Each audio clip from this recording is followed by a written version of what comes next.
G20 पर आते हैं। आपने कहा कि 3 आयोजन वहां पर किया आपने, प्रधानमंत्री नरेंद्र मोदी के नेतृत्व में हो रहा है, लेकिन यहां से 2024 के लिए एक टोन सेट होगा और सवाल ये उठता है कि क्या चुनावी प्रचार में G20 का इस्तेमाल करेगी बीजेपी? देखिए, जो विपक्ष के लोग हैं वो जो भी अच्छा काम होता है उस काम में प्रश्न चिन्ह खड़ा कर देते हैं, केवल विरोध के लिए विरोध करते हैं। आज G20 जन जन का G20 बना, पूरे देश ने भारत के कोने कोने को देखा, भारत की समृद्ध जो सांस्कृतिक विरासत है उससे परिचित हुए। वो देश दुनिया को जाकर बताएंगे कि भारत पूरी तरह से आज जो है समृद्ध हो गया है, कि G20 जैसे आयोजन देश के कोने कोने में हो जा रहे हैं। तो इन सब को जो है कुछ पार्टियां पचा नहीं पा रही हैं, जिन्होंने लंबे समय तक देश के अंदर शासन किया है। अब वो धीरे धीरे क्या कर रहे हैं कि कभी G20 का विरोध कर रहे हैं, कभी मोदी जी का विरोध करते करते वो G20 के विरोध में आ गए हैं, और G20 के विरोध के साथ साथ वो भारत के विरोध में भी उतर जा रहे हैं। यानी वो समझ ही नहीं पा रहे हैं कि कब हमको किस बात का विरोध करना है। वो ठीक जो है वो कहते हैं ना, वो जैसे कोई कौवा जो है आंधी में बिल्कुल अंधा हो जाता है, उस प्रकार की उनकी स्थिति हो गई है। पर उन्होंने अपने गठबंधन का नाम इंडिया रखा है। नाम बदलने से कुछ नहीं होता जी, नाम वही है, नई बोतल पुरानी शराब, वही बेमेल गठबंधन। और उसमें हर कोई जो है दूल्हा बनना चाहता है, कोई बाराती नहीं बनना चाहता। उनका तय नहीं हो पा रहा है कि कौन दूल्हा बनेगा। नहीं बताएंगे कौन है, हम जाएंगे वहां पर, जब जनता हमें मैंडेट देगी उसके बाद तो कोई भी होगा। ऐसा कहीं होता है कि जो है बारात जा रही और दूल्हा ना हो? सबसे बड़ी जो पार्टी निकलेगी फिर वो चूज करेंगे पीएम कौन बनेगा। ऐसा संभव ही नहीं है। देखिए, ये सब ऐसे होते हैं जैसे कभी बरसात आती है तो बरसात में जितने भी जंगल में रहने वाले जानवर होते हैं, छोटे छोटे केकड़ा, मेकड़ा, मेढक, नेवला, बिच्छू, सांप, सब बरसात से बचने के लिए एक पेड़ के नीचे आ जाते हैं। वैसे ही उनको डर है कि पूरे देश की आज जनता मोदी जी को अपना आशीर्वाद दे रही है, मोदी जी पर विश्वास कर रही है। एक प्रगाढ़ गठबंधन जनता और मोदी जी के बीच में है, और तीसरी बार वो प्रधानमंत्री बनने जा रहे हैं, उसमें कोई संदेह नहीं है। इसलिए ये लोग ये भय के कारण से इस प्रकार का माहौल बना रहे हैं। देश की जनता भी भली भांति इसको समझ रही है। जिन्हें आप केकड़ा मेकड़ा कह रहे हैं वो अपने अपने राज्यों में मुख्यमंत्री चुने गए हैं। ममता बनर्जी, नीतीश कुमार। मैंने किसी को केकड़ा मेकड़ा नहीं कहा है, मैं स्पष्ट कर दूं, मैं ऐसा कभी कहता भी नहीं हूं। मैं केवल मैंने उदाहरण दिया कि इसी प्रकार की स्थिति हो गई है। उनके लिए कोई आपको सूरत बनती हुई नहीं दिख रही है? बिल्कुल नहीं जी, ये तो केवल अपने अपने सीट शेयरिंग फॉर्मूला कर लेंगे तब।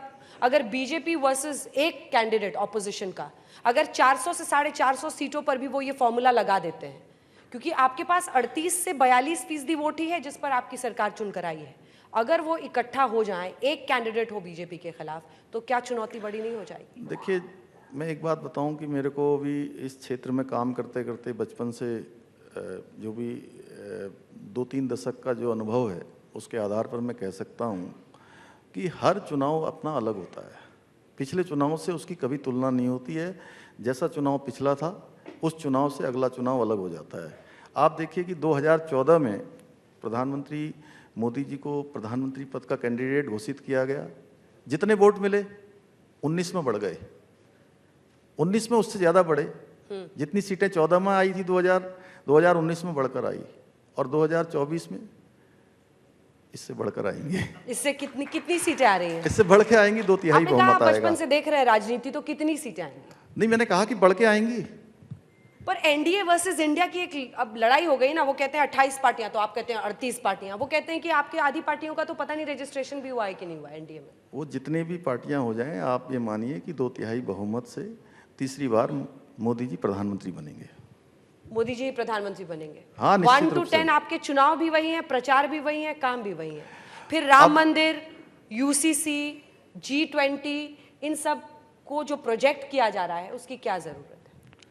जो काम या वो नहीं, जो काम किए गए हैं। देखिए, अब देश का कोई भी चुनाव हो, छोटा चुनाव हो, एक बार मैं और भी मुझसे किसी ने प्रश्न किया कि आप कह रहे हैं कि मोदी जी मोदी जी मोदी जी। मैंने कहा मोदी जी ने काम ही इतने कर दिए कि अब कोई भी देश का चुनाव होता है तो मोदी जी के बिना होता ही नहीं है, छोटा चुनाव हो या बड़ा चुनाव हो। कौन से बड़े 5 काम उनके आप गिनाएंगे जिससे आपको लगता है कि वापसी होगी? 5 नहीं, देखिए पिछले 9 साल जो पूरे हो गए हैं, उन 9 सालों में सेवा, सुशासन, गरीब कल्याण के क्षेत्र में लोगों के लिए अनेक अनेक योजनाएं बनी हैं, और पहले की सरकारों में जो योजनाएं बनती थी वो कुछ लोगों के लिए बनती थी।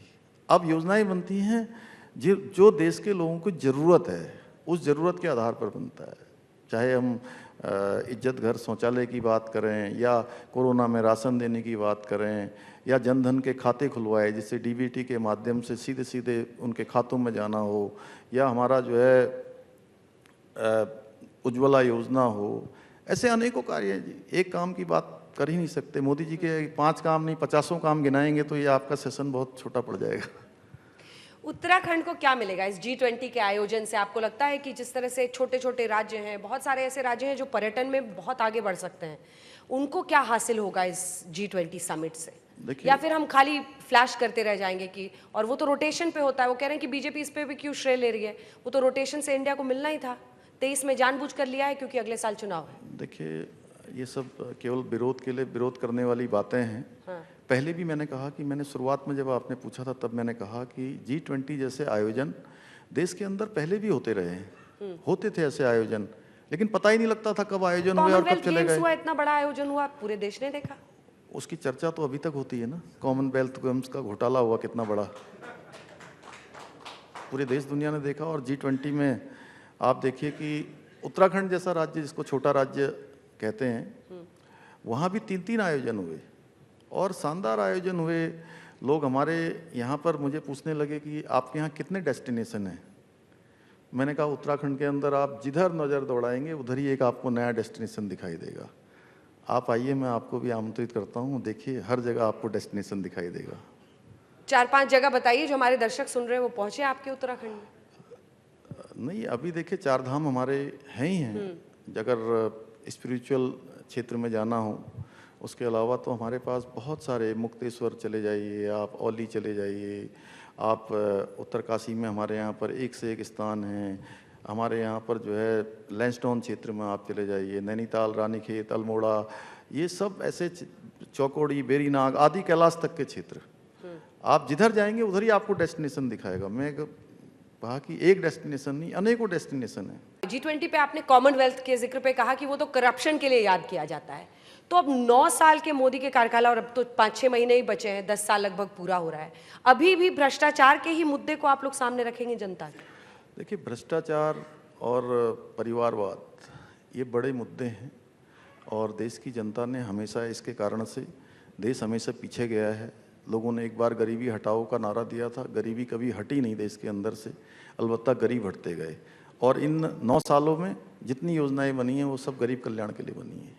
ये अंतर रहा है इन सरकारों में और मोदी जी की इस सरकार में, इसीलिए लोग उनको बार बार मौका दे रहे हैं हर बार। इसीलिए मैंने कहा कि 2014 में 2014 से ज़्यादा 19 में और 19 से ज़्यादा 24 में।